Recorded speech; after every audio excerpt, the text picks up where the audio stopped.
ठेवलेली आहे। आपण ही घोषणा केली होती की नॉर्मल जे ग्राहक आहे यांना प्रीपेड मीटर आपण लावणार नाही। आपण त्या घोषणेवर कायम आहोत। नॉर्मल ग्राहकांना आपण प्रीपेड मीटर लावत नाही आहे, त्यांना स्मार्ट मीटर लावतो।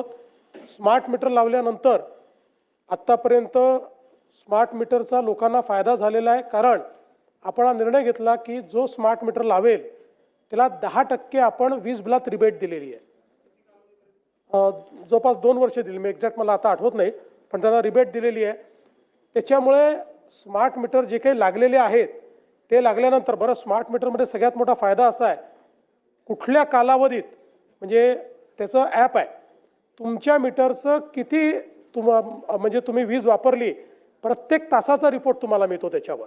त्यामुळे ते तुम्ही व्हेरीफाय करू शकता आणि म्हणून लोकांना ते आवडून राहिले। त्याच्यामध्ये दुसरं, आपण पूर्ण 24/7 त्याच्याकरता एक कंप्लेंट मॅनेजमेंट सिस्टीम ठेवलेली आहे आणि आत्तापर्यंत जे काही स्मार्ट मीटर लागले 5 कंपन्या ते मीटर लावतात वेगवेगळ्या, त्या कंपन्यांमध्ये आत्तापर्यंत 1% देखील कमी फॉल्ट निघालेला आहे, 1% देखील कमी। तथापि आपण जे लक्षात आणून दिलेलं आहे, कोणी हजर नसताना जर त्या ठिकाणी मीटर बदलण्यात येत असेल तर हे चुकीचं आहे। त्या संदर्भात आदेश दिले जातील। ज्यावेळेस तो व्यक्ती त्या ठिकाणी हजर असेल त्याच वेळी आपण हे मीटर लावू।